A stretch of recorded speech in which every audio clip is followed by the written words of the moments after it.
jemaat yang dikasihi oleh Tuhan. Ada sukacita hari ini. Kalau jemaat Tuhan ada sukacita, mari kita berikan kemuliaan bagi Tuhan.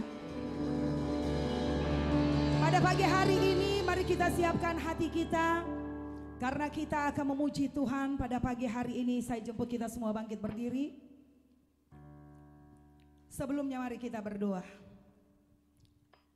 Kami mengucap syukur atas segala kebaikan-Mu Tuhan. Karena Engkau Tuhan kami yang baik, Engkau Tuhan kami yang luar biasa. Kami bersyukur Tuhan bahwa sampai hari ini kami masih tetap diberikan kekuatan, kesehatan daripada Engkau Tuhan. Sebelum kami masuk Tuhan Yesus dalam memuji Engkau, kami minta Roh-Mu bekerja saat ini di tengah kami Tuhan. Biarlah lawatan Tuhan terjadi di tempat ini Tuhan. Kami percaya ya Tuhan Yesus Bapa, kami akan menerima sukacita dari surgawi. Dan biarlah setiap kami yang memuji Engkau Tuhan merasakan kuasa-Mu yang luar biasa Tuhan. Tuhan kami serahkan ya Tuhan Yesus ibadah kami dari awal pertengahan hingga akhirnya, biarlah mau jadi di dalam nama-Mu Tuhan. Engkau yang mengambil alih ibadah kami pada pagi hari ini Bapa. Inilah doa kami Bapa, dan kami siap untuk memuji Engkau pada pagi hari ini. Di dalam nama Tuhan Yesus kami berdoa dan mengucap syukur. Haleluya. Amin. Saudara-saudara sudah siap memuji Tuhan? Mari kita sama-sama naikkan pujian ini. Terima sukacita surga.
Tuhan. Mari coba kita ekspresikan ya. Jangan hanya tadi saya lihat kok kayaknya datang ke gereja tapi kok gairahnya tuh nggak ada gitu loh. Maksudnya kalau kita terima sukacita surga, berarti wajah kita itu harus senyum. Ya, yang dinamakan terima sukacita, berarti kita ada senyum apapun persoalan kita, buang itu persoalannya. Kita harus tetap sukacita dalam Tuhan, amin. Ya, opa-oma yang di luar harus berdiri kalau memuji Tuhan ya. Kalau bisa jangan ada yang duduk. Ini sama aja seperti kita olahraga, amin. Tuhan memberiku kegirangan dan sukacita melimpah, minyak yang baru dicurahkan. Haleluya, Tuhan memberiku kegirangan, Tuhan memberiku kegirangan dan sukacita melimpah, minyak yang baru dicurahkan. Haleluya, ku bersorak. Jadi gini, kalau minyak yang baru dicurahkan, tangannya begini nih, sambil lihat ke teman kita, tangannya minyak yang baru dicurahkan. Ya, jadi kalau Tuhan memberiku kegirangan, harus ada senyumnya. Gerakan badannya ya. Tuhan memberiku kegirangan dan sukacita melimpah, minyak yang baru dicurahkan. Haleluya, lebih lagi Tuhan memberiku kegirangan dan sukacita melimpah, minyak yang baru dicurahkan. Haleluya, ku bersorak. Ku terima janji Tuhan.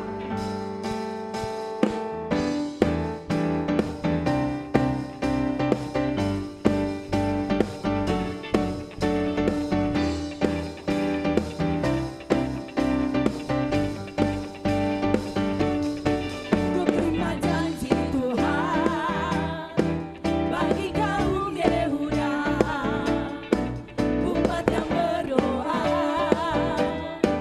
memuji dan menyembah. Inilah saat yang dinanti, firman Tuhan tak digenapi. Kulihat penuaian terjadi yang melanda seluruh bumi.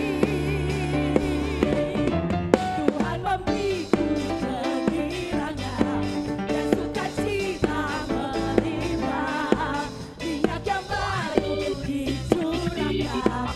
Haleluya, ku bersorak. Ku terima janji Tuhan bagi kaum Yehuda, umat yang berdoa, memuji dan menyembah. Inilah saat yang dinanti, firman Tuhan tak digenapi. Kulihat penuaian terjadi yang melanda seluruh bumi.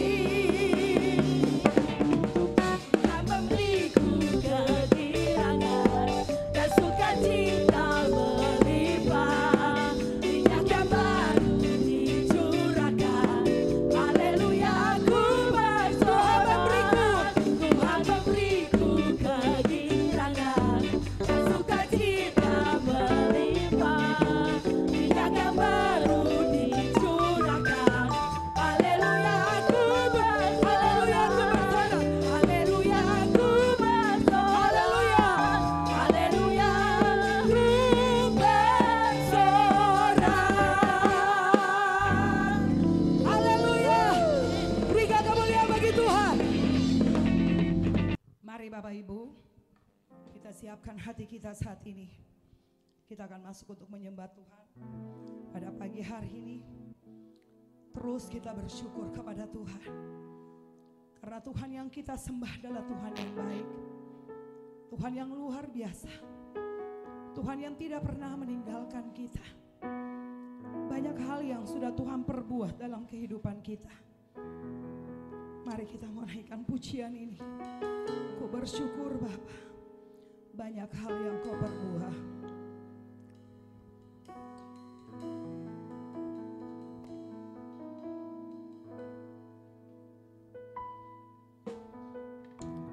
Banyak yang kau perbuat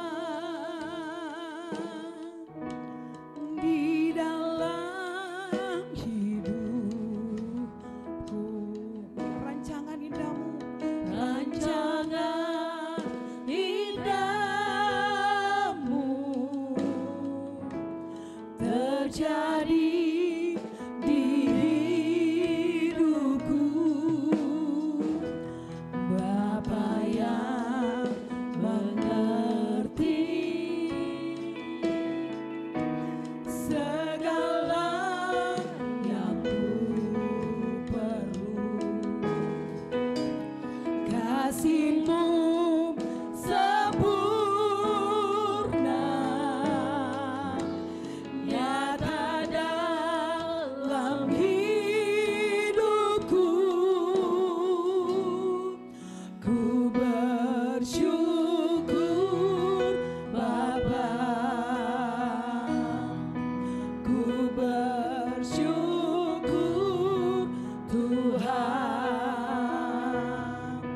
buat kasih setia-Mu di dalam hidupku. Ku bersyukur, ku bersyukur, ku bersyukur Bapa. Kami bersyukur, bersyukur Tuhan buat kasih setia-Mu di dalam hidupku. Ku bersyukur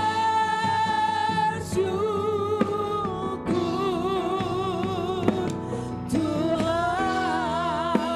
Lebih lagi kita naikkan pujian ini, banyak yang Kau perbuat.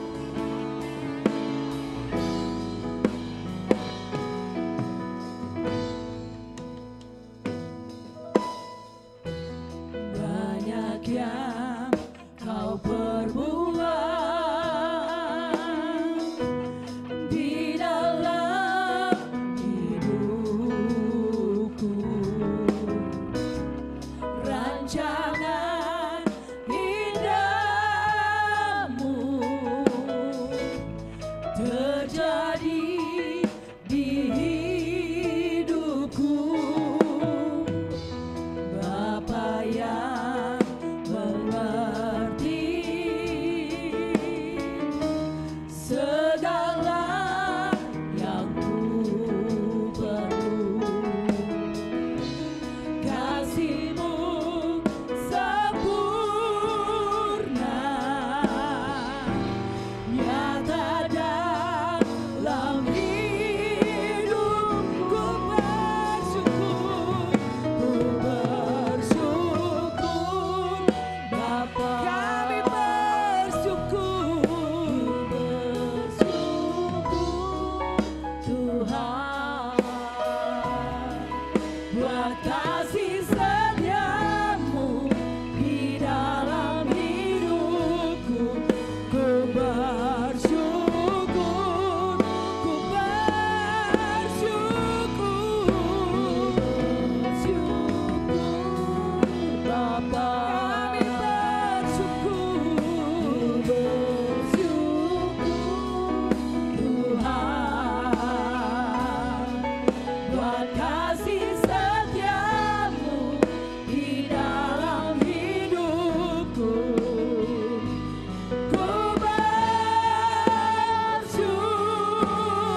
Kami bersyukur Tuhan, kami bersyukur Bapa.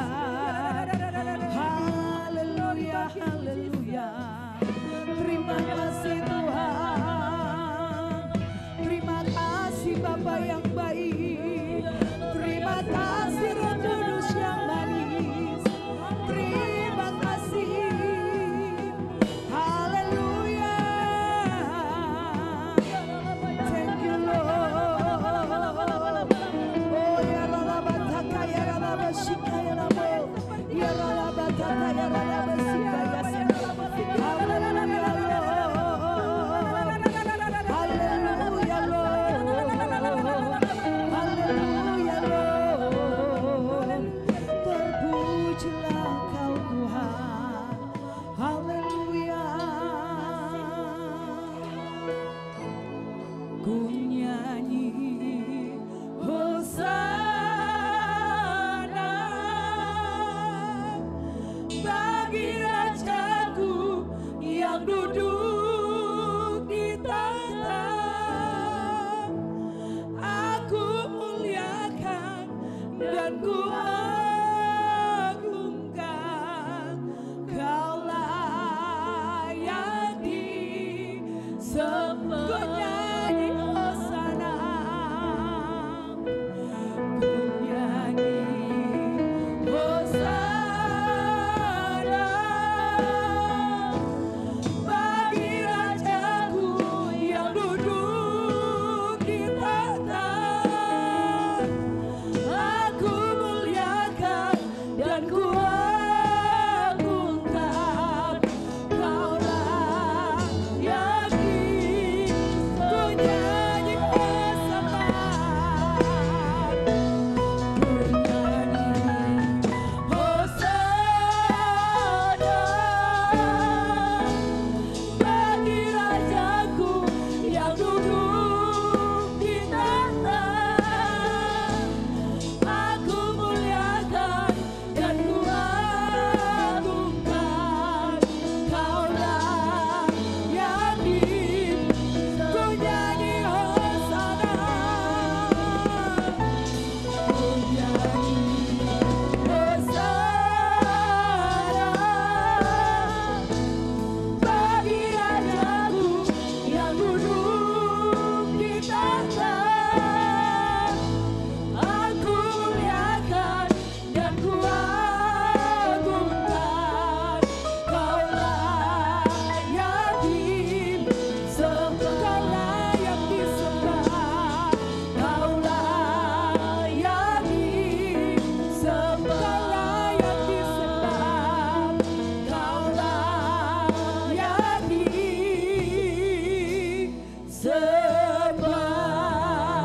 Berikan kemuliaan bagi Tuhan.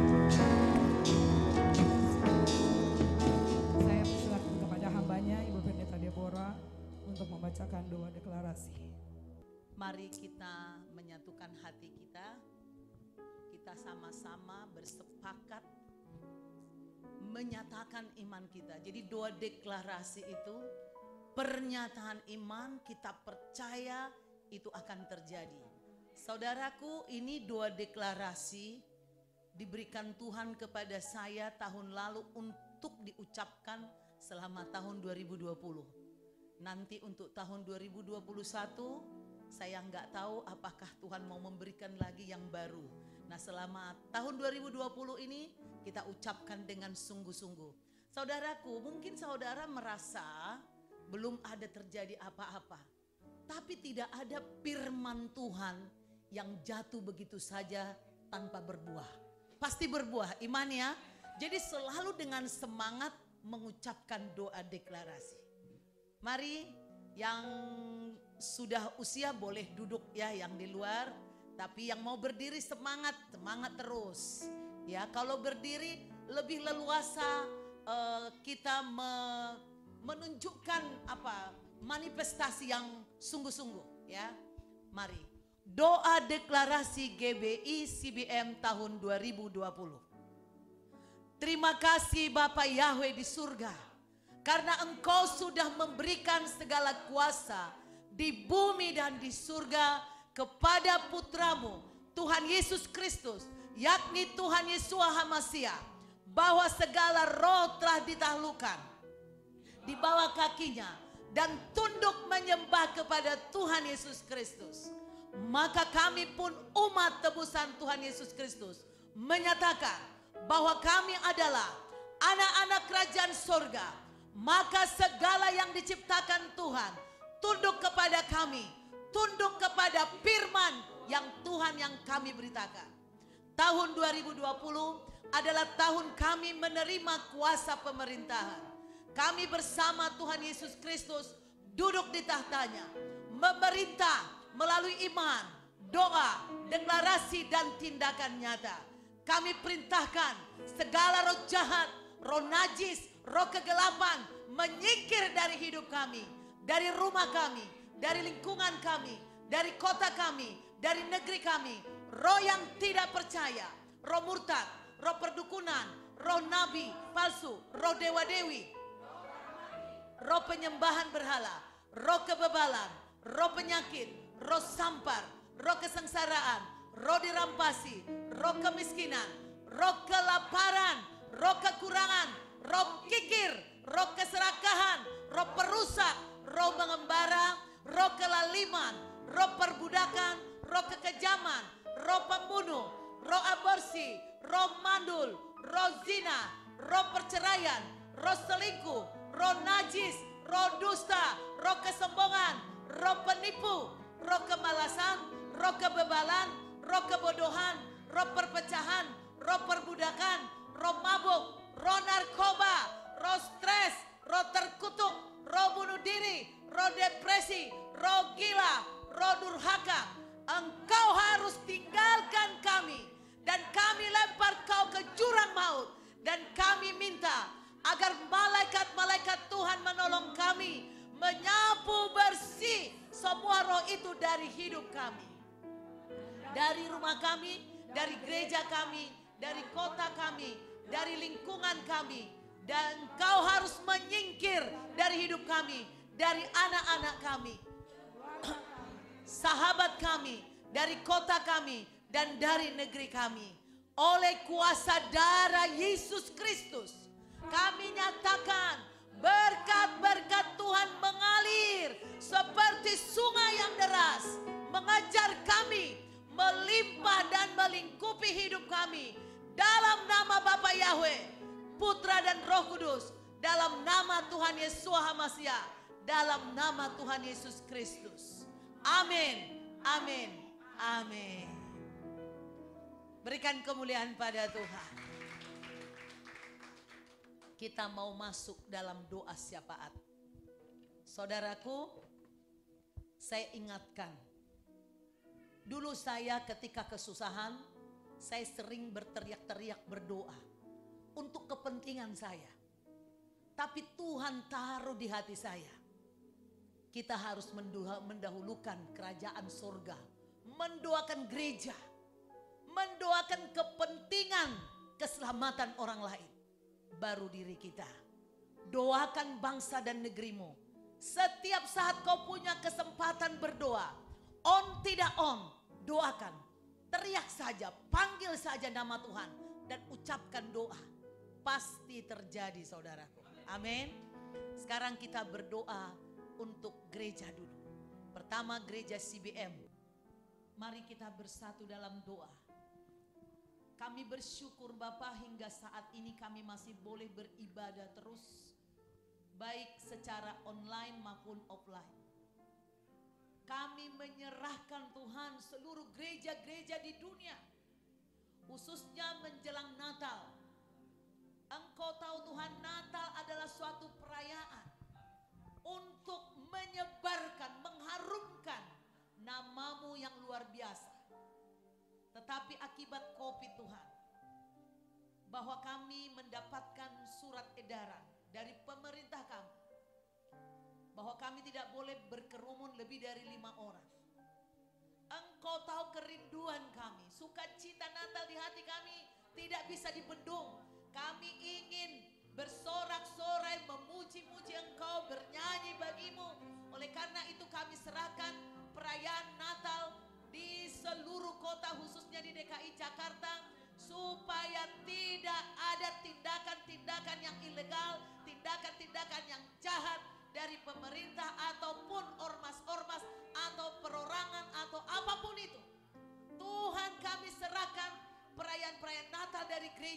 gerejamu, di rumah-rumah maupun Tuhan di gedung-gedung. Berkati Tuhan pelayan Natal. Baik mereka yang merayakan secara virtual Tuhan, kami berkati. Tuhan, Engkau mengatakan bahwa kami ini adalah tubuh Kristus. Tubuh Kristus tidak boleh terpisah-pisah. Engkau menghendaki kami Tuhan, supaya kami bersatu. Kami boleh melakukan apa yang Engkau kehendaki. Oleh karena itu enyahkan Tuhan COVID ini dari semua gereja, khususnya gereja GBI CBM Ganggeng Raya. Engkau tahu Tuhan, begitu semangat anak-anakmu datang ke gereja, juga Tuhan para lansia, mereka rindu mengalami Tuhan, menerima berkat-Mu. Oleh karena itu enyahkan semua COVID ini dari tubuh kami, dari ruangan ini, dimanapun kami berada, di rumah kami masing-masing.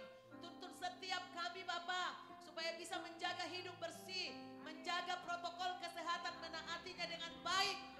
Tapi kami jangan sampai hidup di dalam ketakutan. Lepaskan kami dari roh ketakutan, dari kekhawatiran.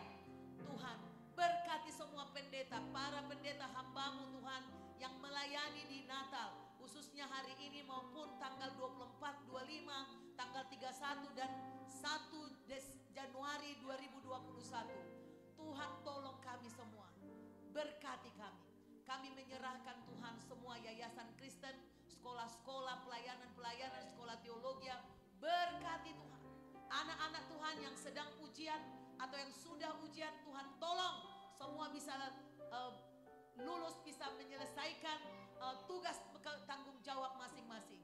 Ada keluarga-keluarga Tuhan yang mungkin ada rencana keluar kota pun, beri mereka hikmat supaya mereka tidak melanggar peraturan pemerintah juga, supaya mereka juga Tuhan aman apabila memang Tuhan menggerakkan mereka perlu keluar dari kota Jakarta, baik yang dari luar kota maupun ke Jakarta. Kami berkati pemerintah kami, semua saudara berdoa.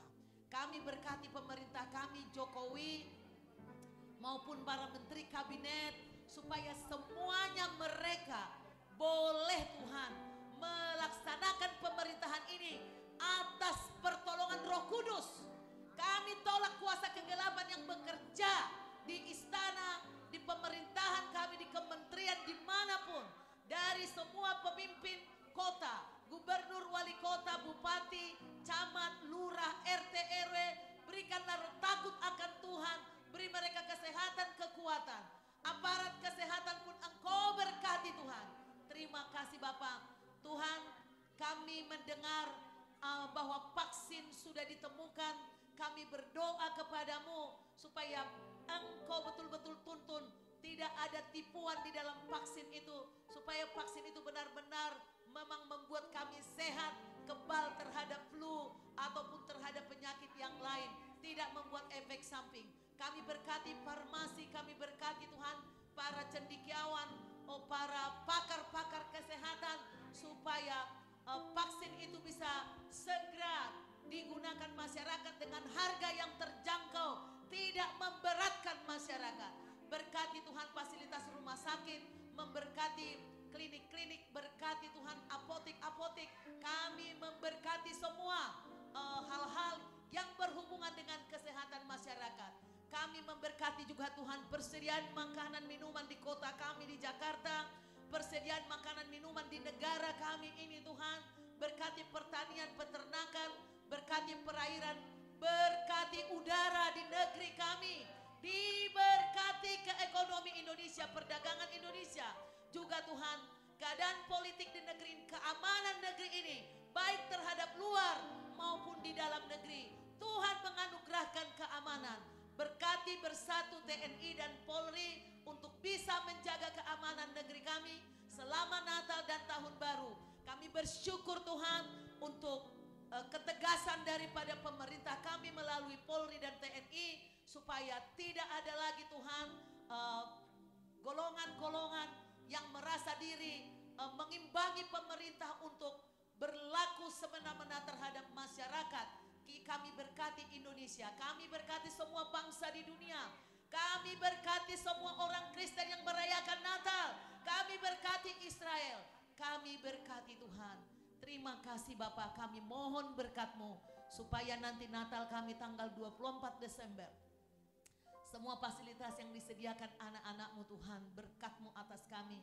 Diberkatilah Tuhan, baik makanan, minuman, baik kehadiran kami, acara yang disusun, baik lewat online Tuhan diberkati. Supaya semua masyarakat Tuhan, jemaat boleh sampai acara Natal kami ditonton oleh banyak orang, diikuti banyak orang dan menjadi berkat. Hari ini Tuhan, kami mau mendengarkan firman Tuhan dari hamba-Mu, anak-anak hamba Tuhan yang akan menyampaikan firman. Kuduskan mereka berdua. Kami serahkan dari awal sampai akhir. Di dalam nama Tuhan Yesus Kristus kami sudah berdoa.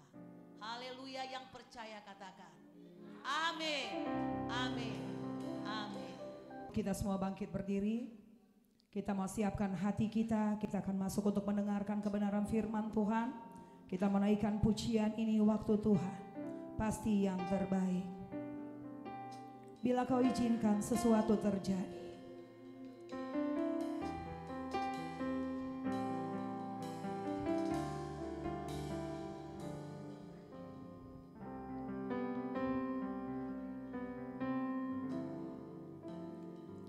Bila Kau izinkan sesuatu terjadi,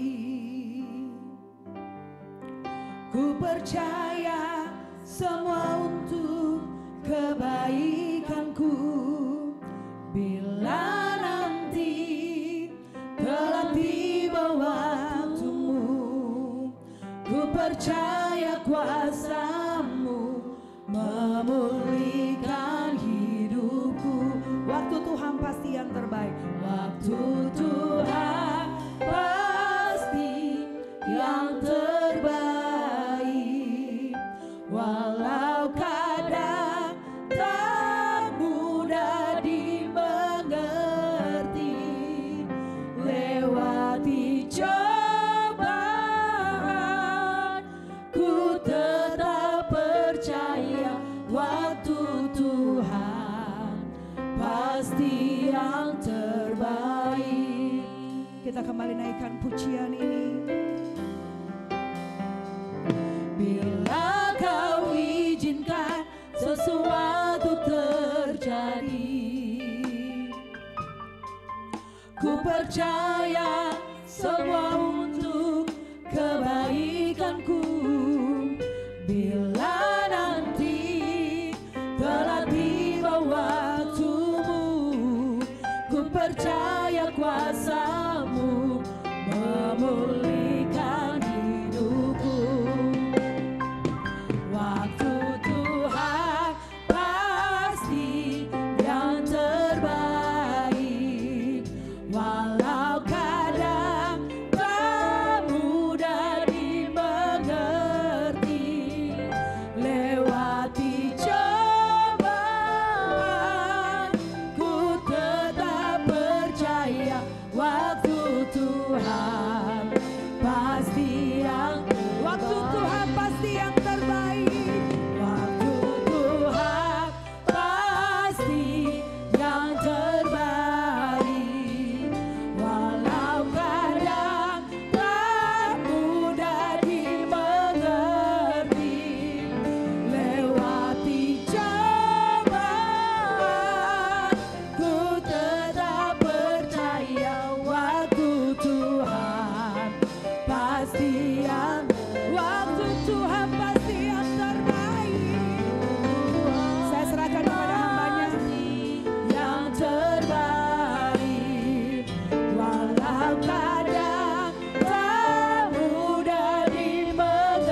Terima kasih Tuhan.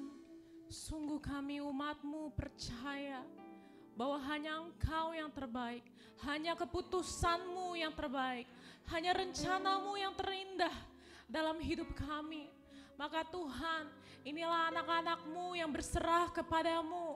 Kami percaya Engkau tidak akan meninggalkan kami. Maka tuntun setiap jalan kami Tuhan. Setiap keputusan yang kami ambil jangan pernah tinggalkan kami. Bukakan pikiran kami, bukakan telinga dan mata kami. Sehingga kami mendengar suara-Mu. Sehingga kami tidak sombong, kami tidak angkuh salah mengambil langkah kami. Ini kami Tuhan, kami mau menerima firman Tuhan. Biarlah Engkau yang Roh-Mu yang menjamah setiap hati kami, melembutkan hati kami, dan membuat kami mengerti semakin lagi dan mencintai hubungan kami dengan Engkau. Terima kasih Bapa, kami berdoa dan mengucap syukur. Sama-sama kita yang percaya katakan, amin, haleluya. Silakan duduk kembali saudara. Menuntun kita untuk semakin lagi di dalam hadirat Tuhan. Puji nama Tuhan saudara, sekarang kita udah di akhir tahun. Ada yang tahu ini tanggal berapa sekarang? Tanggal 20 Desember ya. Wah luar biasa. Dalam 10 hari sih. Dalam 12 hari lah kita masuk ke 1 Januari tahun 2021. Saudara, kalau misalnya saya sebenarnya gak terlalu gimana ya sebenarnya sama akhir tahun dan tahun baru. Karena buat saya selama ini kalau misalnya kita mau berubah, ya berubah aja. Gak perlu istilahnya kita nunggu nih. Oh banyak orang kan beresolusi, ya saya nunggu 1 Januari 2021 saya baru mau buat resolusi baru. Atau saya baru mau mulai baca Alkitab lagi. Saya baru mau mulai diet lagi, seperti itu. Nah itu buat saya tentu kita harus syukuri di akhir tahun. Tapi saudara, kita terkadang hanya berubah karena momentumnya, hanya karena suasananya. Mungkin karena teman-teman sekeliling kita itu mau berubah, makanya kita mau berubah. Tapi ketika nanti mulai terpisah, apalagi sekarang udah jarang orang ketemu, kita juga gak terlalu sering beribadah di gereja lagi. Lama-lama kita jadinya kecil sendiri, jadinya kita juga yang ada rencana gak jadi dilanjutkan. Rencana-rencana yang luar biasa jadinya tidak teraplikasikan seperti itu. Nah saudara, hari ini saya dan juga suami saya ya, akan berkhotbah istilahnya duet lah, jadi bersama-sama. Ini dimuncul sebenarnya saat itu, jadi apa yang kita mau sharingkan hari ini, waktu itu muncul karena kita sedang ada di mobil berdua, lagi di di jalanan BSD. Nah di BSD ini ada lampu merah lah. Nah lampu merahnya ini dia dimulai dari angka 120, berarti 120 detik. Wah itu kan berasa lama banget ya. Saya aku pas, jadi waktu itu si Dika bilang, "Dih lama banget sih lampu merahnya, masa 2 menit?" Kayak, oh ya suami saya, namanya kan Dika, kalau yang belum kenal. ya, jadi dibilang, "Wih lama banget sih." Iya ya lama banget, saya bilang gitu, udah bisa buat TikTok nih dalam 2 menit, saking lamanya orang kayak gitu. Terus tapi nah abis itu Dika mengeluarkan kata-kata apa ya, dibilang gini, tapi jangan ditiru ya saudara-saudara, namanya kalau pendeta kan kadang-kadang ya gitu. Jadi dibilang, kita nunggu 2 menit sia-sia nih kayak gitu. Karena kan orangnya sukanya gesit, cepat, segala sesuatunya, ngapain sih nunggu lama-lama gitu. Terus aku bilang sama dia, gak boleh ngomong kayak gitu tahu gitu. Karena 2 menit itu bukan sia-sia, tapi justru kalau gak ada yang namanya lampu merah, ya udah semuanya langsung ini aja jalan. Ya jalan semua tapi tabrakan semua gitu. Nah disitulah tiba-tiba langsung terpikir saudara, wah ini bagus banget nih buat sebagai gambaran kehidupan kita. Terkadang kita pikir bahwa ketika kita menunggu itu adalah waktu yang sia-sia, waktu yang gak penting, atau waktu kegagalan. Waktu yang terbuang. Padahal di dalam keadaan kita menunggu, di dalam keadaan seakan-akan gak ada perubahan, gak ada pemasukan mungkin, gak ada sesuatu yang hebat-hebat mungkin dalam kehidupan kita. Ternyata itu adalah waktu yang disediakan Tuhan untuk menjaga kita. Tapi kitanya aja yang gak pernah sadar.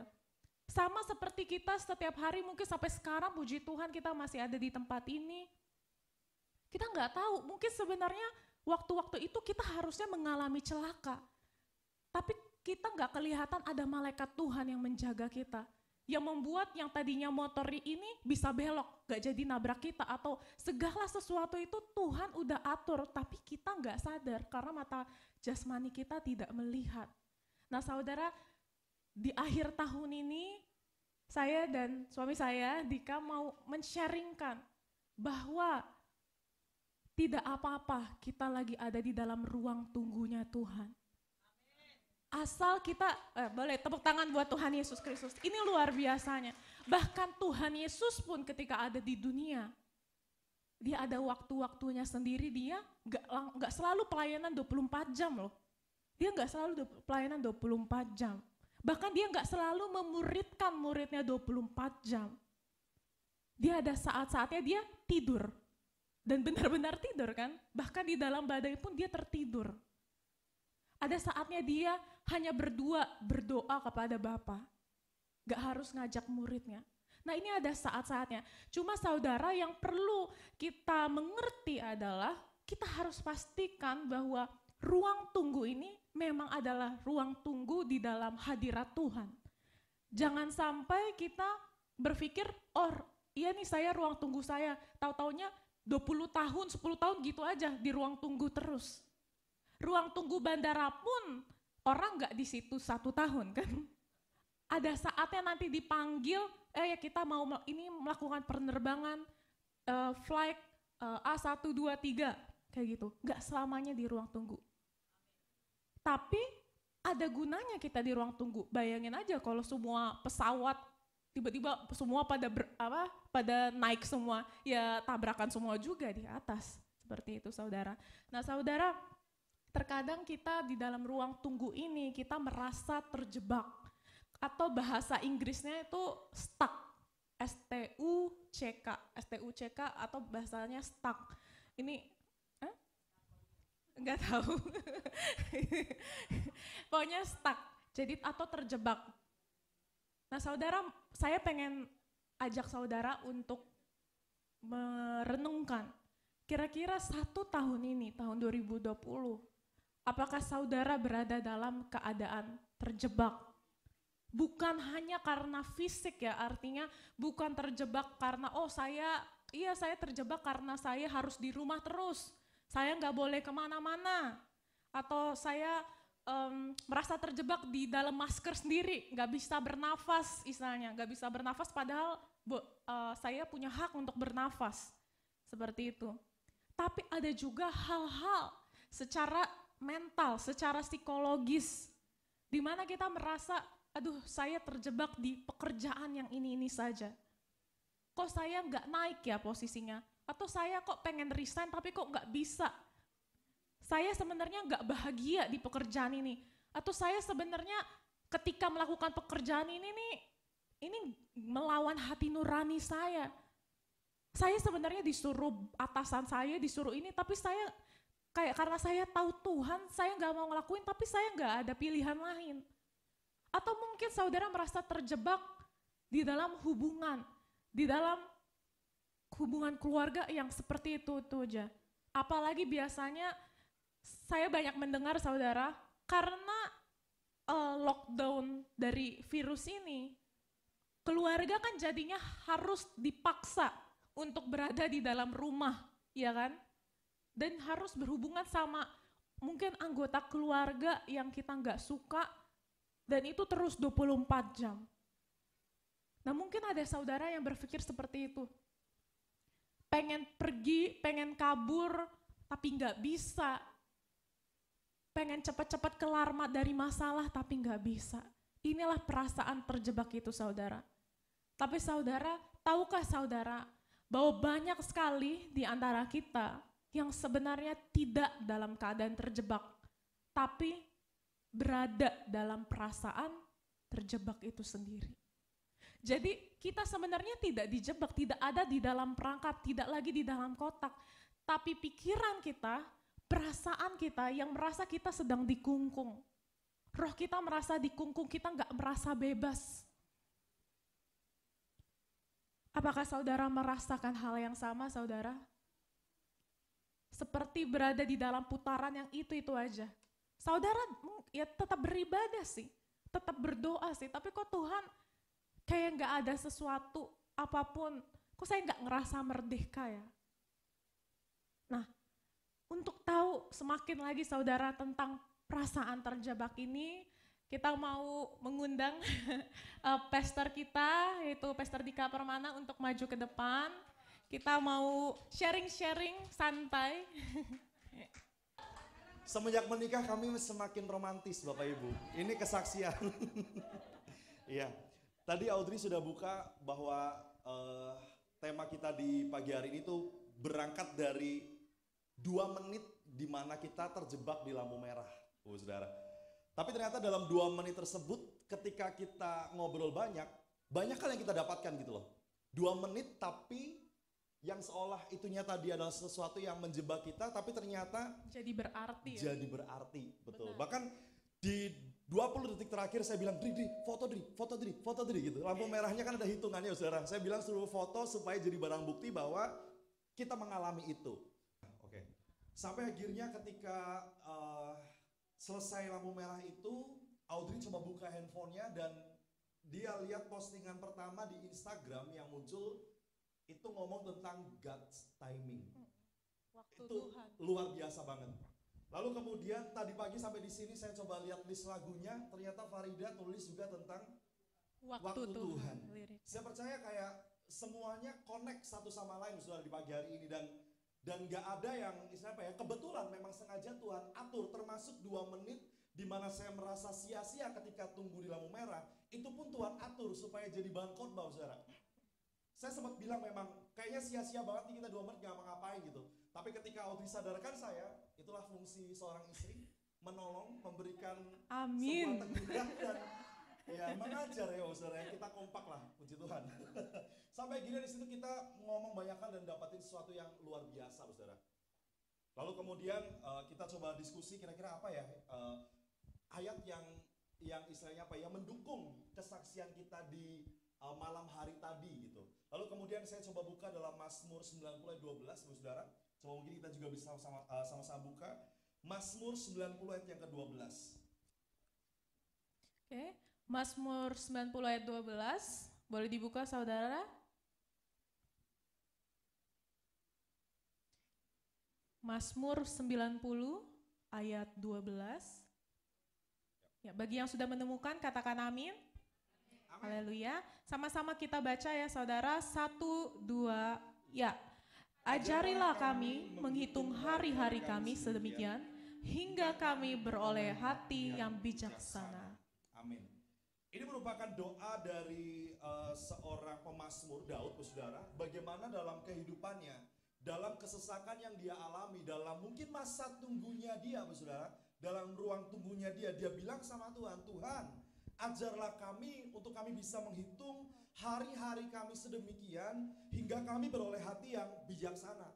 Mau tidak mau, percaya tidak percaya, sadar tidak sadar, dari Maret sampai Desember ini kita semua seolah terjebak, saudara. Setuju? Kita semua seolah dalam keadaan terjebak di mana kita tidak bebas melakukan banyak hal karena pandemi ini, kita seolah terkurung, saudara. Tapi sebenarnya kalau kita mau melihat apa yang Tuhan mau kerjakan buat kita, Tuhan mau supaya kita menghitung hari-hari kita sedemikian supaya apa? Kita beroleh hati yang bijaksana, saudara. Ya. Adakah perubahan hidup dalam kehidupan kita sepanjang 7-8 bulan ini, saudara, berada di rumah atau mengalami situasi yang sulit, saudara? Adakah perubahan yang lebih progres terhadap Tuhan saat ini? Atau justru dalam 7-8 bulan ini kita semakin menurun bersama dengan Tuhan? Kondisi hati kita semakin menjauh atau semakin dekat, saudara? Karena gini, gak usah jauh-jauh ngomongin yang lain, saudara.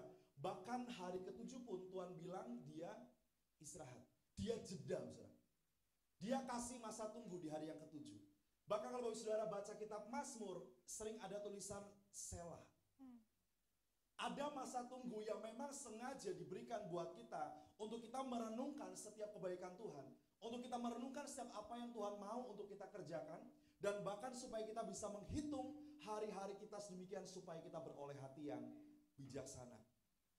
Kalau misalnya pun sampai hari ini ternyata masih belum ada perubahan sama sekali, saya percaya Tuhan masih kasih kesempatan buat kita untuk berubah. Amin, amin. Tuhan kasih kesempatan buat kita untuk kita semakin dekat dengan Tuhan, saudara.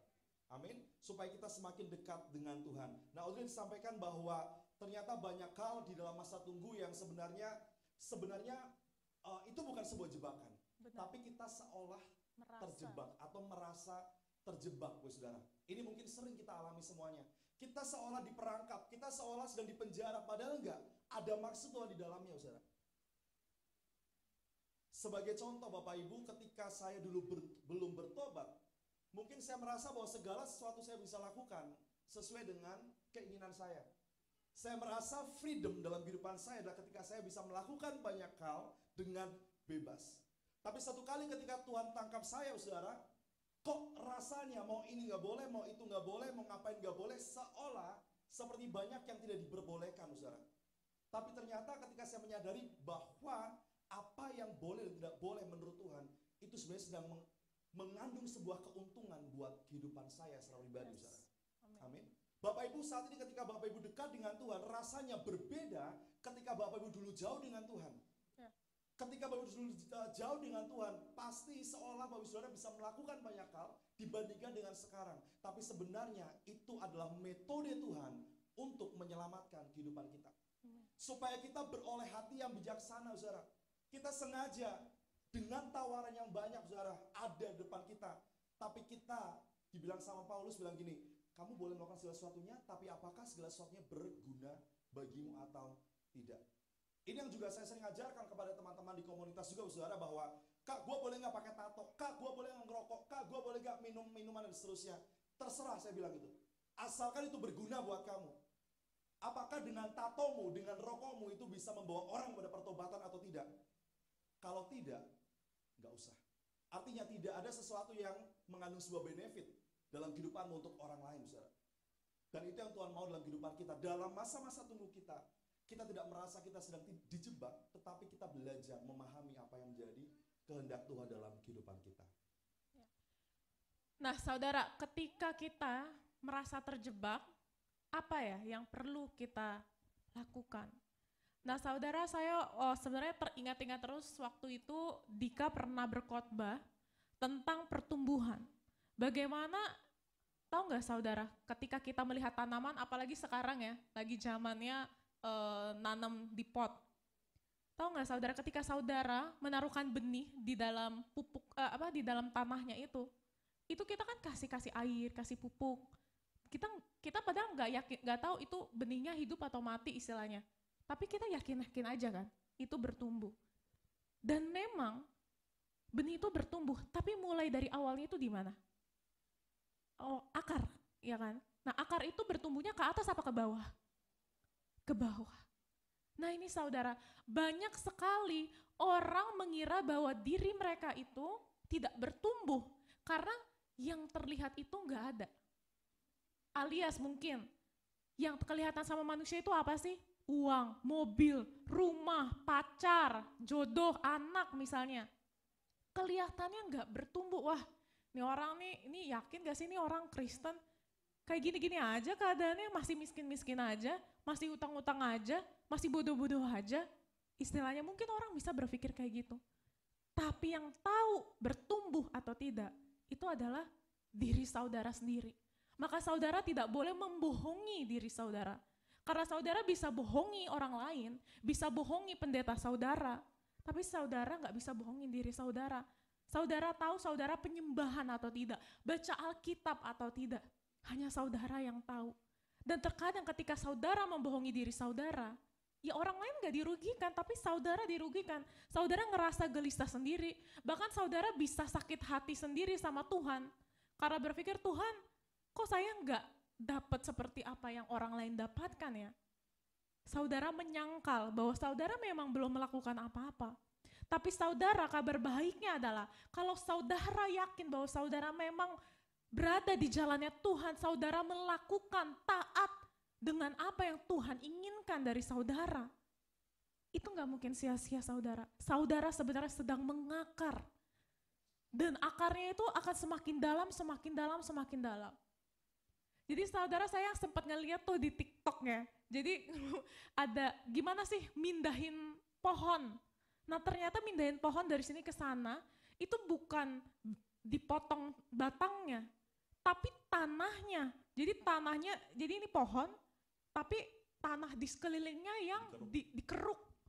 Jadi supaya akarnya bisa juga dipindahin. Jadi nggak cuma batang dipindahin jadi hiasan, pasti mati. Tapi dari akarnya, bayangkan berarti ya kalau pohon mau dipindahin, itu sebenarnya hanya akar yang, maksudnya hanya pohon dengan akar yang nggak terlalu panjang kan ya. Karena kalau misal panjang itu udah mustahil gitu. Artinya kalau saudara memang benar-benar memiliki akar yang dalam, yang panjang, yang pasti seperti jangkar di kapal, itu saudara nggak akan bisa digoyahkan apapun. Nah saudara, ini kabar baiknya tadi saudara. Saudara pastikan bahwa saudara itu bertumbuh lewat akar dulu. Bukan dari apa yang kelihatan, bukan dari buahnya dulu. Tentu Tuhan bilang ada buah-buah Roh Kudus, tapi sebelum buah Roh Kudus, buah itu tuh hasil. Buah itu hasil, buah itu bukan diperjuangkan. Saudara nggak perlu istilahnya berjuang dalam artian kayak saya harus menghasilkan buah Roh Kudus, saya harus menghasilkan buah Roh Kudus. Kalau saudara akarnya tepat dan saudara terus konsisten melakukan hal yang menyiram akar itu, memupuk akar itu, buah itu akan muncul dengan sendirinya. Itu sudah pasti. Sama aja misalnya salah satunya adalah buah Roh Kudus itu adalah kemurahan hati. Ada orang mungkin yang sangat susah untuk mungkin menolong atau memberikan mungkin 5.000 lah untuk orang di parkir gitu. Gak usah kita bilang sesama Kristen, sesama non-Kristen lah misalnya, orang normalnya. Ada orang yang susah sekali untuk memberikan uang parkir, udah parkir tapi susah untuk ngasih uang parkirnya, kayak gitu.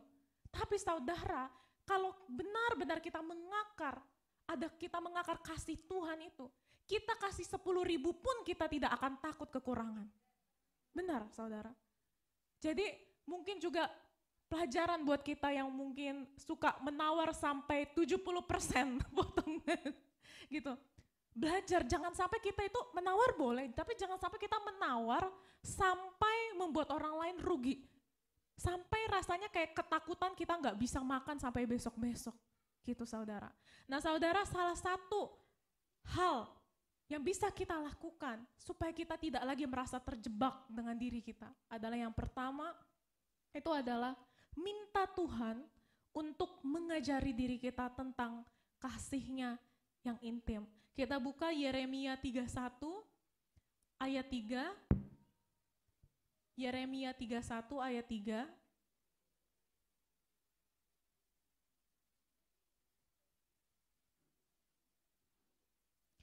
Dari jauh Tuhan menampakkan diri kepadanya, aku mengasihi engkau dengan kasih yang kekal, sebab itu aku melanjutkan kasih setiaku kepadamu.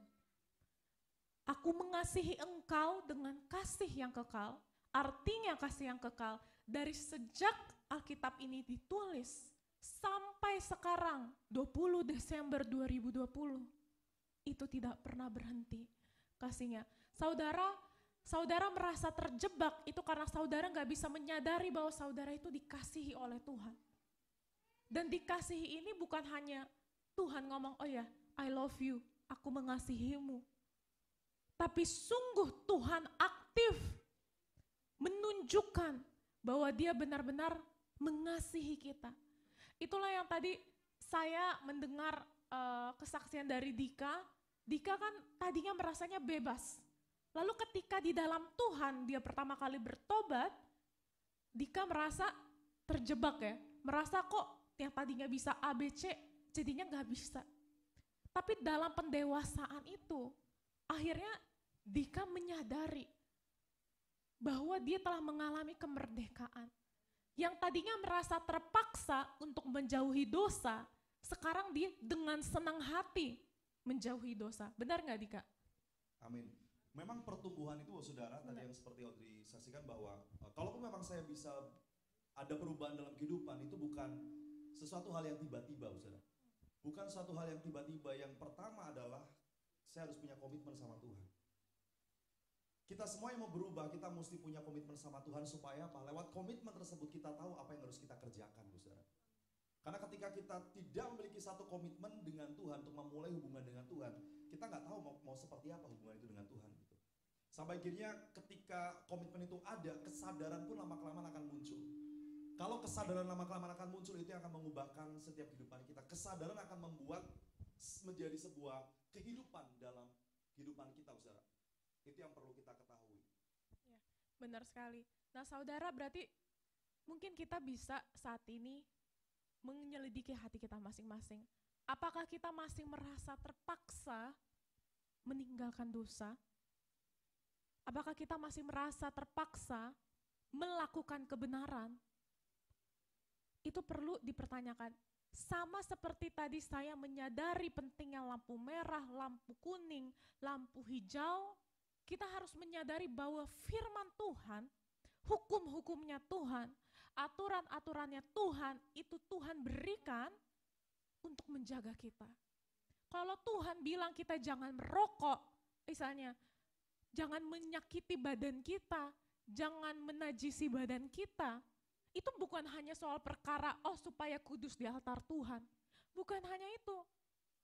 Tapi Tuhan tahu bahwa itu akan menyakiti kita, bahwa itu akan membawa kita ke dalam maut, bahwa itu akan mengikat kita. Ketika kita sadar betapa cintanya Tuhan itu teruji lewat hukum-hukumnya, kita gak akan terpaksa, kita gak akan merasa tertekan hanya untuk melepaskan kebiasaan kita yang buruk. Itu gak akan kita merasa terpaksa. Kita akan dengan senang hati. Karena kita tahu bahwa Tuhan itu yang mengetahui setiap jalan hidup kita. Dia tahu masa depan kita. Kalau kita harus berani saudara, nanti mungkin saudara boleh coba di dalam doa pribadi saudara, katakan sebelum saudara memohon, meminta kepada Tuhan, saudara bisa bilang sama Tuhan, Tuhan aku percayakan hidupku kepada Engkau. Apapun yang Tuhan bilang, apapun yang Tuhan suruh dalam hidupku, aku mau lakukan. Berani mendeklarasikan, berani berkata-kata. Sekalipun nanti saudara mungkin saudara jatuh, sekalipun nanti saudara mungkin gak berhasil melakukannya. Ucapkan dulu. Karena dengan pengakuan itu, telinga saudara mendengar dan iman saudara tumbuh. Kenapa perlu iman saudara bertumbuh? Sehingga ketika nanti mungkin dari sekitar saudara, teman-teman saudara, orang-orang sekeliling saudara mengetawakan saudara, menghina saudara, atau mempertanyakan iman saudara, saudara nggak akan merasa malu. Saudara bahkan nggak akan merasa rugi. Adanya saudara merasa kasihan melihat orang-orang yang menertawakan saudara. Kasihan mereka tidak mengenal Tuhan. Bukan malah saudara malah mengasihani diri sendiri. Lebih baik kita yang mengasihani orang yang tidak mengenal hukum Tuhan. Tetapi saudara harus bangga. Saudara harus bangga punya Tuhan yang mencintai saudara, yang menentukan setiap jalan-jalan saudara. Saudara tidak pernah ditinggalkan. Itulah yang dinamakan kasih setia Tuhan. Tuhan tidak pernah meninggalkan kita, itu lewat hukum-hukumnya, lewat firman-Nya. Boleh Dika? Ya, yang pertama tadi saudara mesti ingat bahwa kita minta Tuhan supaya mengajari kita akan kasih-Nya yang intim sama kita, saudara. Amin. Yang kedua, untuk bagaimana kita bisa menanggulangi atau kita bisa bertindak ketika kita merasa sedang terhimpit atau stuck, saudara. sadari bahwa Tuhan menciptakan setiap kita untuk suatu tujuan dan belajar taat, saudara. Sadari bahwa Tuhan menciptakan kita atas sebuah tujuan, ada purpose Tuhan ketika Tuhan menciptakan setiap kita, saudara. Setelah itu, setelah kita sadar akan purpose itu, akan tujuan tersebut, kita belajar taat, berjalan sampai tujuan itu. Supaya apa? Supaya ketika dalam masa-masa terhimpit atau terjebak pun, kenapa kok kita suka kadang mikir yang aneh-aneh, saudara? Mikir negatif ketika kita terjebak. Karena sebenarnya kita sedang tidak melakukan apa-apa. Kita sedang diam, tapi diam yang keliru, Bapak Ibu. Coba deh, kalau misalnya Bapak Ibu Saudara cuma diam, melamun, pasti banyak yang akhirnya hal-hal negatif yang terpikirkan, saudara. Waduh, kalau ini gimana ya, kalau begitu gimana ya. Semakin banyak ketakutan. Ini pun yang saya alami beberapa waktu yang lalu, saudara. Saya lihat, saya banyak orang-orang yang saya lihat di Instagram, datang ke pemakaman temannya. Saya tanya, umurnya berapa? 30 tahun. Kenapa? Heart attack, dibilang gitu. Saya tanya lagi, umurnya berapa kok masih muda? Umurnya masih 20-an tahun. Kenapa? Lambung. Artinya apa? Saya merasa bahwa kok secepat dan semudah itu Tuhan bisa panggil seseorang gitu loh. Dan situ yang membuat saya kadang mikir, Tuhan, berarti saya pun sebenarnya gak bisa expect bahwa saya umur panjang sebenarnya. Karena kapanpun dan siapapun, kita tinggal tunggu antriannya, saudara. Disitulah yang membuat saya akhirnya malah mikir semakin aneh dan semakin aneh. Karena waktu itu saya diam, saudara. Karena waktu itu saya diam. Tapi suatu ketika saya disadarkan lagi, oh ya, ada beberapa hal yang saya harus kerjakan. Tugas-tugas pekerjaan saya, tugas mentoring mesti berjalan terus. Itu yang membuat akhirnya saya semangat untuk hidup lagi, saudara. Walaupun hari itu saya sempat karena mikir yang seperti itu saya drop, saudara. Lagi di kantor tiba-tiba karena diam terus pusing, hampir mau pingsan, saya minta tolong sama Aldo, anterin Kak Dika pulang dulu ya, kamu supir mobil, nanti Kak Dika pesanin Grab buat kamu balik ke kantor lagi. Karena saking lemesnya, saudara, membayangkan yang tidak-tidak. Ini sebuah kekeliruan yang tidak boleh kita contoh, saudara. Betul? Karena kita diam, karena kita mikir ketakutan akhirnya, saudara. Dan itu yang membuat kita semakin drop dan drop lagi. Dan lewat stuck ini, saya pun belajar bahwa oh iya, Tuhan ciptakan saya atas sebuah tujuan. Kalau memang Tuhan belum bilang Dika selesai, maka saya harus terus bekerja terus buat Tuhan. Kalau Tuhan masih mau kita hidup, berarti masih ada tujuan yang kita harus capai, saudara. Ketahui purpose Tuhan dalam kehidupan kita. Karena Tuhan gak asal-asalan ciptakan kita. Tuhan ciptakan kita atas sebuah destiny. Ada maksud Tuhan untuk kita bisa terus hidup dan taat. Bapak Ibu coba kita buka dalam 1 Samuel pasal yang ke-13, saudara. Ini tentang kisah tentang Saul. 1 Samuel pasal yang ke-13. Kisah tentang Saul, bagaimana ketidaktaatan Saul waktu orang Filistin datang menyerang. Saya akan bacakan dengan cepat, Bapak Ibu. Saul berumur sekian tahun ketika ia menjadi raja. 2 tahun ia memerintah atas Israel. Saul memilih 3.000 orang dari antara orang Israel. 2.000 orang ada bersama-sama dengan Saul di Mikmas dan di pegunungan Betel. Sedang 1.000 orang ada bersama-sama dengan Yonatan di Gibea Benyamin. Tetapi selebihnya dari rakyat itu disuruhnya pulang masing-masing ke kemahnya. Yonatan memukul kala pasukan penduduk orang Filistin yang ada di Geba dan hal itu terdengar oleh orang Filistin. Karena itu Saul menyuruh meniup sangkakala di seluruh negeri sebab pikirnya, biarlah orang Ibrani mendengarnya. Demikianlah ayat 4, demikianlah seluruh orang Israel mendengar kabar bahwa Saul telah memukul kalah pasukan penduduk orang Filistin dan dengan demikian orang Israel dibenci oleh orang Filistin. Kemudian dikerahkannyalah rakyat itu untuk mengikuti Saul ke Gilgal. Adapun orang Filistin telah berkumpul, padahal orang Filistin belum mati, saudara. Adapun orang Filistin berkumpul untuk berperang melawan orang Israel. Dengan 3.000 kereta, 6.000 orang pasukan berkuda dan pasukan berjalan kaki sebanyak pasir di tepi laut. Mereka bergerak maju dan berkemah di Mikmas, di sebelah timur Bet Awen. Ketika dilihat orang-orang Israel bahwa mereka terjepit sebab rakyat memang berdesak-desak, maka larilah rakyat bersembunyi di gua, keluk batu, bukit batu, liang batu dan perigi. Malah ada orang Ibrani yang menyeberangi arungan sungai Yordan menuju tanah Gad dan Gilead, sedang Saul masih di Gilgal dan seluruh rakyat mengikutinya dengan gemetar. Ia menunggu 7 hari lamanya sampai waktu yang ditentukan Samuel, tapi ketika Samuel tidak datang ke Gilgal, mulailah rakyat itu berserak-serak meninggalkan dia. Sebab itu Saul berkata, bawalah kepadaku korban bakaran dan korban keselamatan itu, lalu ia mempersembahkan korban bakaran. Hari itu saudara, Samuel, seorang nabi Tuhan, bilang sama Saul, Saul tunggu 7 hari lamanya, nanti kalau saya datang, Samuel datang, barulah kamu persembahkan korban bakaran.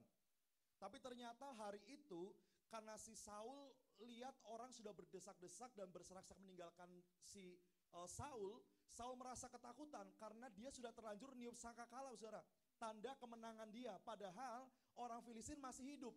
Tapi karena si Saul dengar bahwa Yonatan sudah mengalahkan orang-orang musuh-musuhnya, maka mungkin Saul merasa, loh anak saya aja bisa menang, kenapa kok saya belum kelar menangin musuh-musuh gitu. Akhirnya dengan keputusan saya sendiri, si Saul meniup sangkakala sebagai tanda bahwa mereka sudah menang. Padahal orang Filistin belum dikalahkan sama Saul, saudara. Saya jadi ingat waktu pemilu belum kelar belum kelar hasil countnya, tapi ada yang mengaku menang. Nah ini kira-kira gambarannya ya, saudara ya. Supaya kita mengerti nih karakternya Saul. Mungkin ada juga di antara kita yang punya karakter yang serupa juga mungkin ya. Nah, ada alasan kenapa sih Saul kok buru-buru untuk mempersembahkan korban bagi Tuhan. Nih saya bacakan lagi di ayat yang ke-10. Baru saja ia habis mempersembahkan korban bakaran, maka tampaklah Samuel datang. Saul pergi menyongsongnya untuk memberi salam kepadanya, tetapi kata Samuel, "Apa yang telah kau perbuat?" Jawab Saul, "Karena aku melihat rakyat itu berserak-serak meninggalkan aku dan engkau tidak datang pada waktu yang telah ditentukan, padahal orang Filistin telah berkumpul di Mikmas, maka pikirku sebentar lagi orang Filistin akan menyerang aku di Gilgal.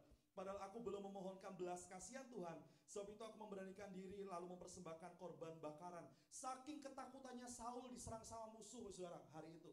Saking ketakutannya Saul diserang sama musuh dan dia belum sempat meminta belas kasihan sama Tuhan dengan mempersembahkan korban bakaran. Artinya itu sebagai satu tanda bahwa ada mezbah Tuhan di situ dan itu sebagai tanda belas kasihan Tuhan akan turun pada saat itu. Dan Saul sudah sangat ketakutan sehingga dia memaksa dirinya dengan keputusannya untuk memberikan korban bakaran. Padahal Samuel bilang, tunggu saya datang dulu. Saya seorang nabi yang akan memimpin prosesi tersebut, istilahnya gitu loh, saudara. Tapi ternyata si Saul dengan ketidaktaatannya, dengan keputusannya sendiri, dia nggak tahu dalam masa tunggu dia harus ngapain, saudara. Dia nggak tahu sekali lagi dalam masa tunggunya itu dia harus ngapain. Akhirnya ada kesalahan yang fatal yang Saul lakukan hari itu. Jangan sampai masa tunggu kita, saudara, kita pakai untuk sesuatu yang sebenarnya tidak berguna buat kita.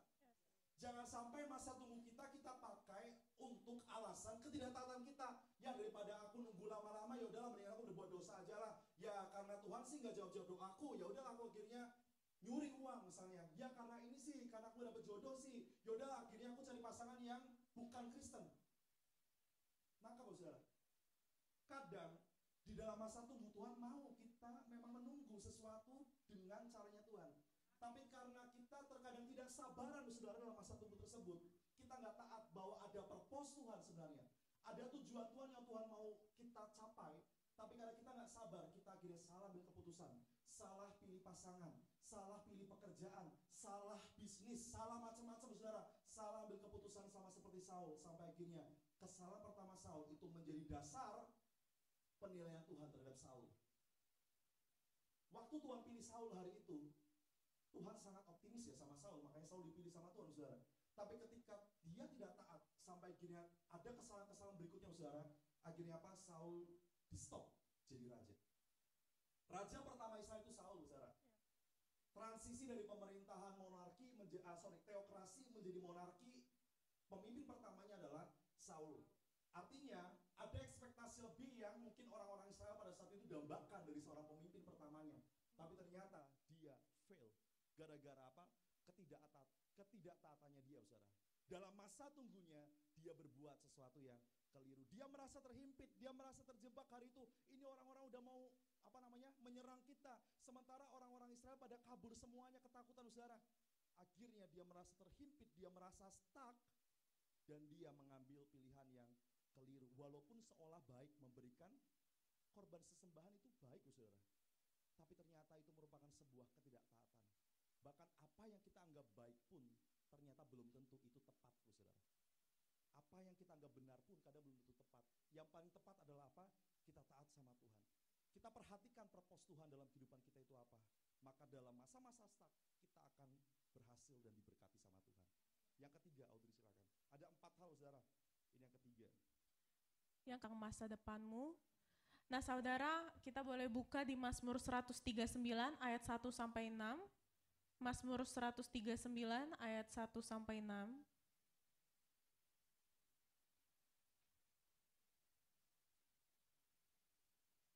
Doa di hadapan Tuhan yang Maha Tahu. Saya mulai dari ayat 1. Untuk pemimpin biduan, Mazmur Daud, Tuhan, Engkau menyelidiki dan mengenal aku. Engkau mengetahui kalau aku duduk atau berdiri. Engkau mengerti pikiranku dari jauh. Engkau memeriksa aku kalau aku berjalan dan berbaring. Segala jalanku kau maklumi. Sebab sebelum lidahku mengeluarkan perkataan, sesungguhnya semuanya telah kau ketahui, ya Tuhan. Nah saudara, apa sih artinya ketika kita mempercayakan Tuhan tentang masa depan kita? Saudara, saya percaya bahwa kita itu bukan boneka. Amin. Kalau boneka artinya itu adalah seakan-akan kita percaya kepada nasib. Artinya kita mau ngapain pun, kita mau ke gereja atau ke gereja, tuh udah ada nasibnya istilahnya. Udah ada takdirnya, udahlah. Emang pasti kayak gitu. Kalau gue udah nasibnya kayak begitu, akan begitu. Gak perlu ribet-ribet lah.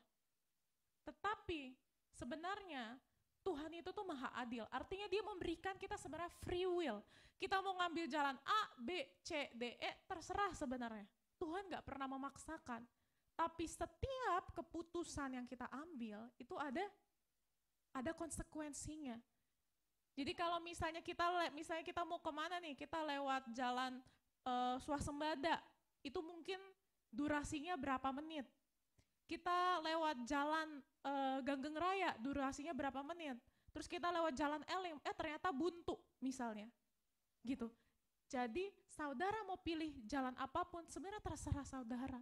Tapi ada konsekuensinya.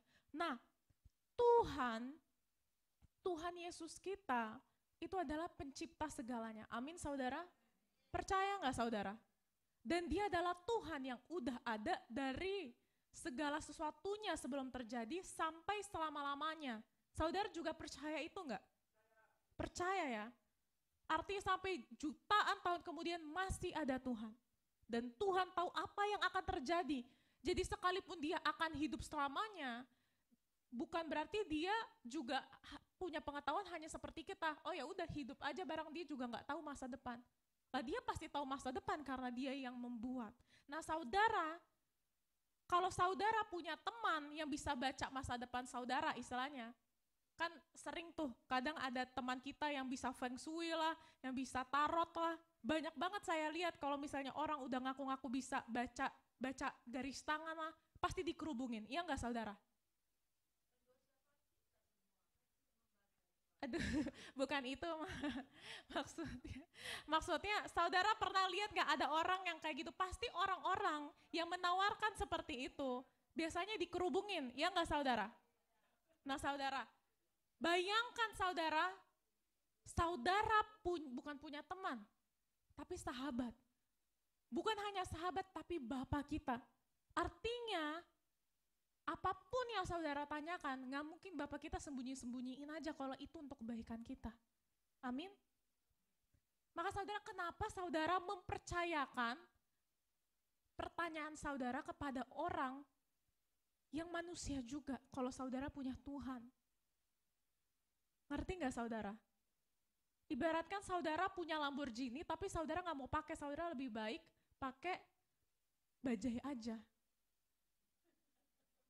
Ya mungkin bisa sampai sih, tapi mungkin juga nggak bisa sampai juga sih. Tapi artinya ada jalur cepat, ada jalur yang terpercaya, jalur yang paling aman, jalur yang paling berhasil, jalur yang paling benar yaitu Tuhan Yesus Kristus. Inilah alasan saudara ketika kita ngomong percayakan masa depanmu kepada Tuhan, itu bukan hanya sekadar omongan belaka karena kita, oh ya kita orang Kristen makanya kita harus percaya. Enggak, tapi saudara ngerti kalau hanya Tuhan yang tahu dari 10 jalur ini yang mana jalur yang terbaik. Makanya di sini ada pendoa-pendoa, tadi seperti yang Ibu Gembala bilang, bukan pendoanya yang jago, tetapi sumbernya yang benar.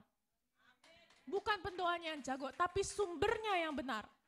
Mungkin ada yang lebih jago ngomong di Gunung Kawi atau dimanapun, tapi sumbernya udah pasti sesat. Kalau saudara mau tahu jalur yang terbaik, jalan yang terbaik, itu ada pada Tuhan. Dan terkadang sekalipun mungkin saudara bertanya tapi nggak dijawab, saudara nggak perlu khawatir. Karena yang penting saudara pastikan ini saya berada di dalam jalurnya Tuhan. Saudara pastikan dengan hubunganmu. Karena kalau hubunganmu benar, roh Tuhan akan menggerakkan. Roh Tuhan itu seperti menyetir diri kita. Yang tadinya kita mau ngomong apa tiba-tiba bisa dikatup. Gak jadi ngomong itu. Yang tadi harusnya berantem gak jadi berantem. Karena Roh Kudus yang menyetir kita. Lebih daripada pendoa-pendoa yang ada di gereja. Itulah saudara pentingnya hubungan sama Tuhan. Kita gak bisa juga selalu mengandalkan gembala kita, gak bisa mengandalkan pendoa kita. Tapi saudara memastikannya hanya dengan hubunganmu dengan Tuhan. Walaupun saudara mungkin seakan-akan gak bisa mendengar secara audible suara Tuhan. Tapi lewat Alkitab. Alkitab itu udah suara Tuhan yang dituliskan. Saudara terus baca, saudara terus baca. Sekalipun mungkin saudara bingung, saudara nggak ngerti. Tapi firman Tuhan itu akan memenuhi saudara, akan mengendalikan saudara. Apapun yang saudara mau lakukan, Tuhan akan tuntun. Bahkan saudara mau belanja pun Tuhan akan tuntun. Gak cuma hal-hal besar, apalagi hal-hal besar. Apalagi tentang karirmu, pekerjaanmu, jodohmu. Tuhan itu yang paling tahu. Saudara merasa bahwa pekerjaan itu penting, uang itu penting. Tuhan bukannya gak tahu, Tuhan jauh lebih tahu daripada saudara. Tuhan tahu lebih jauh daripada saudara. Maka saudara percayakan, mulai sekarang, setiap pagi, setiap detik, bilang Tuhan aku berserah kepadamu. Tolong aku Tuhan. Dalam hatimu sekalipun saudara lagi di kerumunan, bilang sama Tuhan, menggantungkan diri kepada Tuhan. Jangan pernah mengira bahwa kepintaran kita, pengalaman kita bisa membawa kita kepada kesuksesan di masa depan. Bukan karena itu. Karena Tuhan. Hanya karena Tuhan Yesus. Mungkin boleh Dika sharing yang terakhir. Yang terakhir gimana caranya supaya kita dapatin solusi dalam rasa terjebak dalam kehidupan kita, saudara? Yaitu berserah kepada Tuhan di setiap jalan dan di setiap keputusan. Tadi Audrey sudah sempat singgung tuh tentang keberserahan atau tentang kepercayaan penuh sama Tuhan. Nah lebih dalam lagi kita mau berserah kepada Tuhan karena apa? Dalam Yesaya 46 ayat yang ke-9 dan 10 coba kita buka.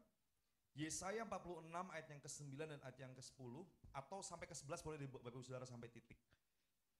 Yesaya 46 ayat 9 sampai 11.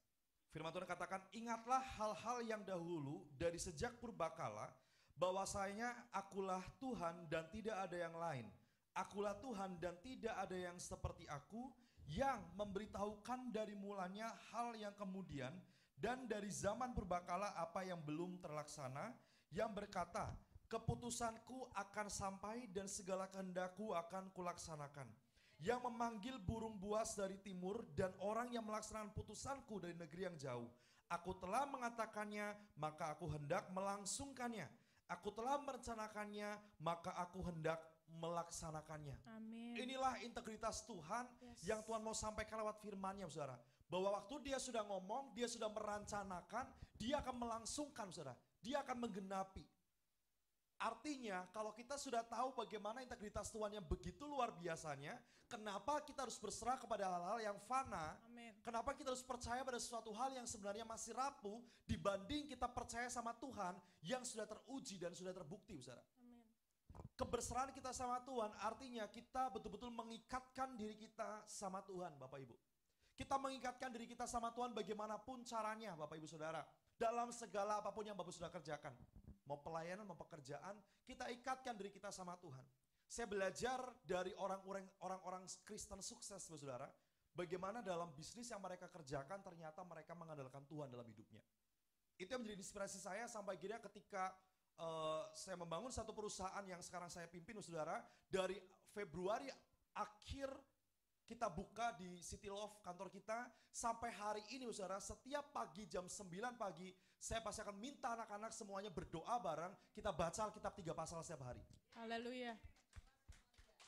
Iya, saya bersyukur saudara, Ibu Maria, Ibu Magdalena sangat rajin ikut Karena kan saya juga share di grup juga. Iya, siapapun bisa ikut nanti ya saudara. Tapi yang mau saya saksikan gini Bapak Ibu.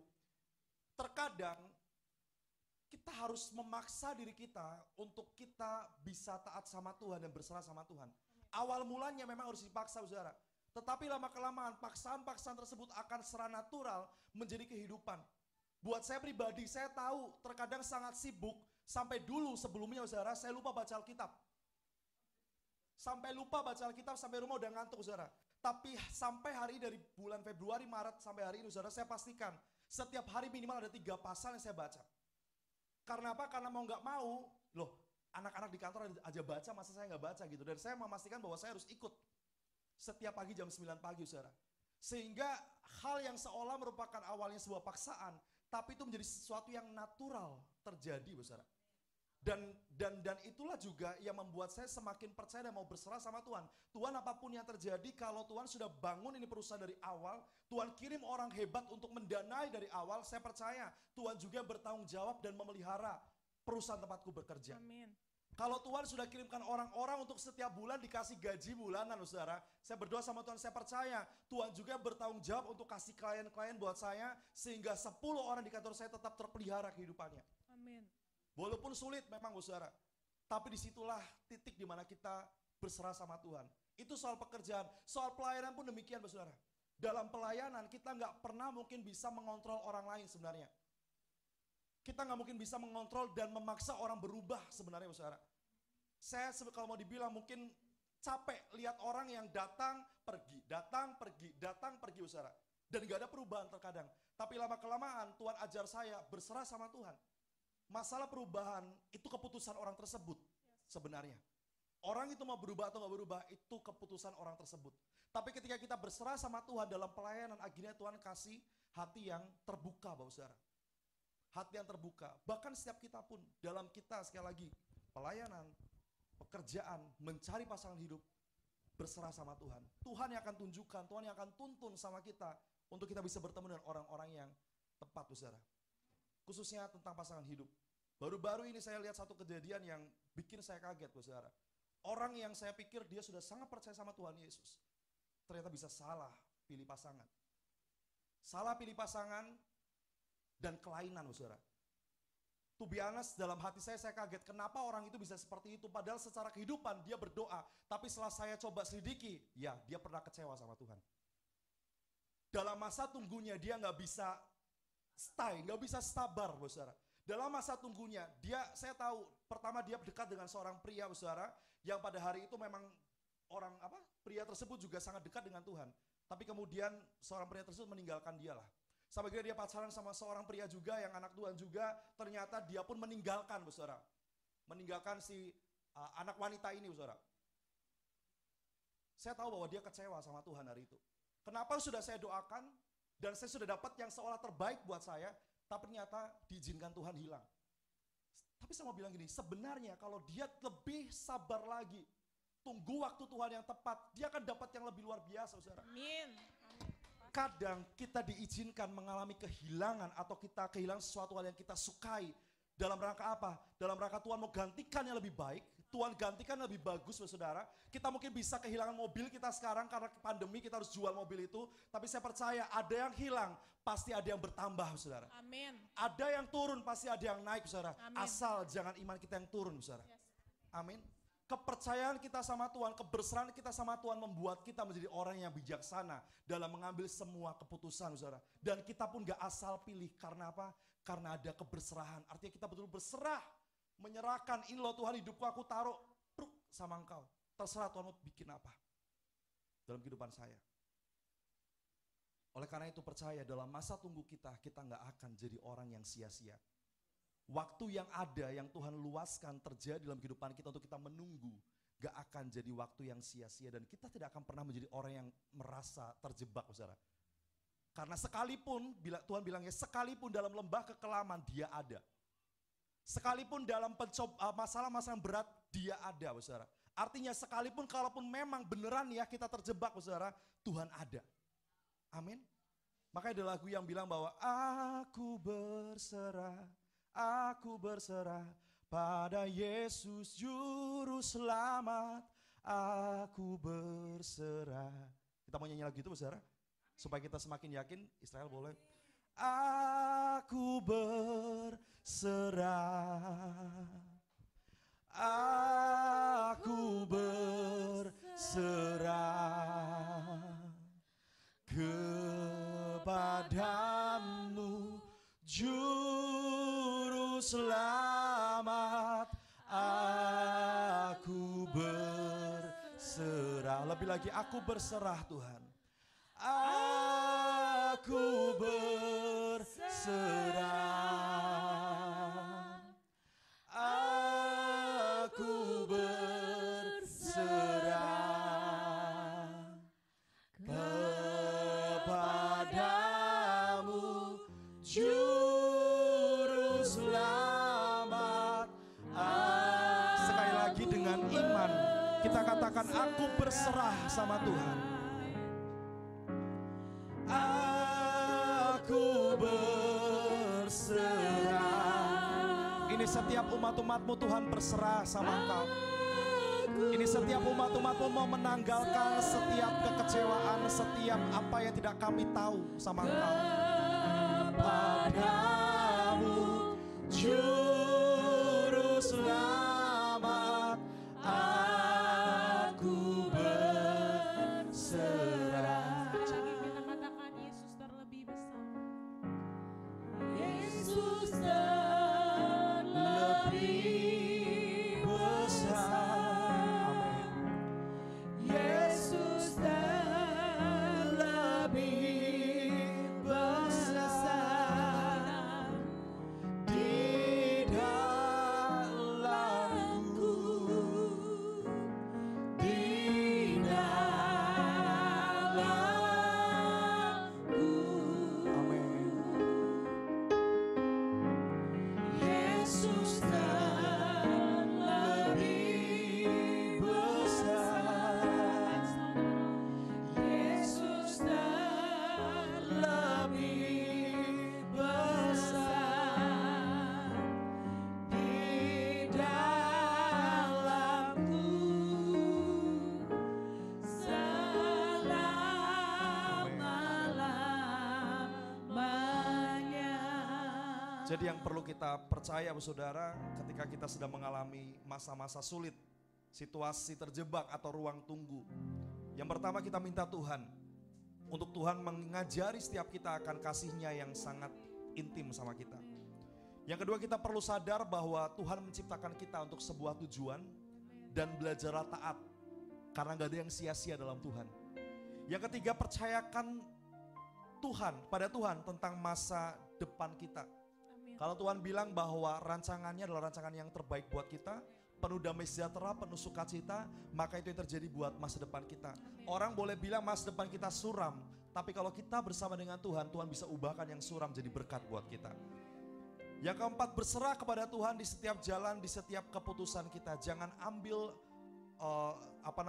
keputusan sendiri tanpa kita mengandalkan Tuhan, tanpa kita berserah kepada Tuhan. Maka dalam masa-masa sulit dalam kehidupan kita, kita tidak akan lagi merasa terjebak. Justru ada sesuatu hal yang kita bisa pelajari sehingga Mazmur 90 ayat 12 itu tergenapi. Ajarlah kami menghitung hari-hari kami sedemikian hingga kami beroleh hati yang bijaksana. Puji Tuhan, Tuhan memberkati setiap kita. Kita tundukkan kepala kita berdoa. Mari saudara, kita mau berdoa, tapi saya mau ajak saudara juga ikut berdoa di dalam akhir ini supaya kita sama-sama menyerahkan hidup kita. Saudara boleh mengikuti jika ada yang masih belum tahu harus berbicara apa, tapi kalau saudara mau berdoa sendiri boleh. Mari saudara kita berdoa. Angkat tangan kami Tuhan sebagai tanda bahwa kami berserah kepada Tuhan Yesus Juru Selamat kami yang jauh lebih besar dari apa yang kami hadapi sekarang. Kami menyerahkan Tuhan hidup kami dari awal sampai akhir, dari pagi sampai malam. Dari bangun sampai kami tidur kembali, Ya. kami serahkan Serahkan Tuhan. hari-hari Kami kami, tidak mau berjalan Amin. di luar jalan-Mu. Kami Yes. tidak mau melangkah jika Engkau tidak berada di samping kami. Yes. Kami Ajar tidak mau kami. Tuhan mengambil Kami terus keputusan kalau Engkau belum berbicara kepada Amin. kami. Amin. Ucapkan ini saudara dengan mulutmu. Berkatakan janji kepada Tuhan. Tuhan, aku hanya mau berjalan dengan Engkau. Aku berserah kepadamu. Kami serahkan pikiran kami, mulut kami, telinga kami, mata kami ke dalam tangan-Mu, ke dalam altar-Mu Tuhan. Ikatkan hati kami dengan hati-Mu Tuhan. Biar kasih-Mu mengalir di dalam diri kami. Yes, amin. Ampuni kami Tuhan jika selama ini kami mengandalkan kekuatan kami. Jika kami mengandalkan pikiran kami. Ya, Jika kami Yesus. mengandalkan keluarga kami. Mari Tuhan, Jika ubahkan kami pikiran mengandalkan kami, keuangan ubahkan hati kami, kami, kehebatan kami, pengalaman kami. Kami biar mengakui kami bahwa tunduk kami sama tidak Kau, bisa Yesus. apa-apa Tuhan tanpa Amin, Engkau. amin, amin. Maka Tuhan, tuntun kami. Kami sadar bahwa kami tidak bisa apa-apa. Maka tuntun kami, tuntun anak-anak-Mu ini Tuhan. amin. Di setiap detik, di setiap langkah kami. Biar Engkau tuntun, pertemukan kami dengan orang-orang yang luar biasa. Pertemukan kami dengan orang-orang yang membutuhkan Engkau. Sehingga kami Tuhan tidak sia-sia menjalani hari-hari kami. Tetapi kami hidup hanya untuk membantu menopang kerajaan-Mu Tuhan di dalam dunia ini. Terima kasih Bapa, terima kasih Tuhan Yesus. Kami percaya bahwa pengakuan kami ini menjadi harum yang wangi di hadapan altar-Mu Tuhan. Terima kasih Bapa, mari sama-sama kita yang percaya kita mau katakan amin. Haleluya. Puji Terima Tuhan. kasih. Tuhan memberkati setiap saudara, kiranya apa yang boleh kami berdua sampaikan jadi berkat juga buat Bapak Ibu Saudara. Dan hidup Bapak Saudara semakin diubahkan oleh Tuhan. Amin. Haleluya. Selamat hari Minggu. Saya undang semua berdiri. Kita akan menerima doa berkat. Tapi sebelum doa berkat, kita nyanyi dulu satu lagu. Besar anugerah-Mu,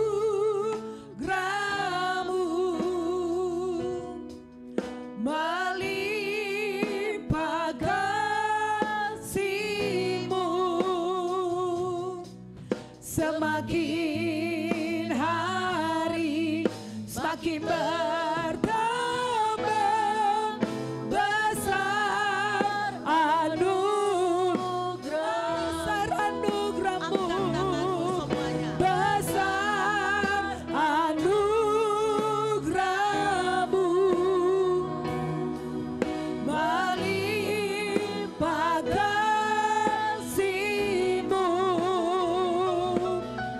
semakin hari semakin bertambah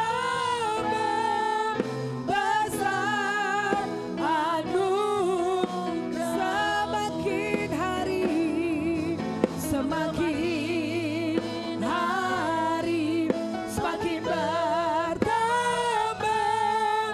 besar anugerah, semakin hari semakin hari semakin bertambah besar anugerah-Mu. Jika saudara terberkati dengan firman ini, saudara yang di gereja ataupun yang di rumah, saudara tonton lagi di YouTube saudaraku, klik Christ Bride Ministry. Saudara like, jangan lupa like, subscribe bagi yang belum, dan share ke banyak orang. Ambil bagian memberitakan Injil. Sekarang kita tidak ada alasan mengatakan aku gak bisa memberitakan Injil. Lewat jari-jari saja cukup dengan handphone. Kita kirim ke saudara kita, ke teman yang lain. Semua hidup ini ada waktu tunggu. Amin. Maka jangan sampai kita menyalahgunakan waktu tunggu itu. Sebelum terima berkat, saudara yang diberkati, arahkan tanganmu ke hamba Tuhan yang dua ini. Bapak Dika Permana dan Audrey berdiri. Ya, kita berkati. ucapkan berkat. Kami memberkati kedua hambamu ini Tuhan, Pastor Dika Permana dan Audrey, di dalam nama Tuhan Yesus. Terima kasih untuk firman yang kau berikan hari ini lewat lidah bibir mereka. Urapi lidah bibir mereka terus dipakai Tuhan untuk membangun jemaat-Mu. Urapan gembala turun atas mereka berdua, biar semakin mereka mampu menggali kebenaran firman untuk dibagikan kepada jemaat. Diberkati secara khusus supaya mereka Tuhan memiliki keturunan ilahi, anak laki-laki dan anak perempuan yang sehat. Diberkati usaha mereka, pekerjaan mereka, aset mereka. Dalam nama Tuhan Yesus. Kami juga memberkati semua pemain musik Tuhan, baik Alpian, baik Abed Tuhan, juga Sandy maupun Israel. Demikian juga Tuhan WL kita hari ini Tuhan, Ibu Merlin dan singer Ibu Magdalena dan Maria. Kami memberkati biar pengurapan itu terus ada pada mereka. Mari angkat tanganmu kepada Tuhan. Hari ini engkau sudah dikenyangkan dengan firman. Pulanglah kembali ke rumahmu dengan membawa kabar yang indah ini. Renungkanlah itu siang dan malam. Ajarkan kepada seisi rumahmu.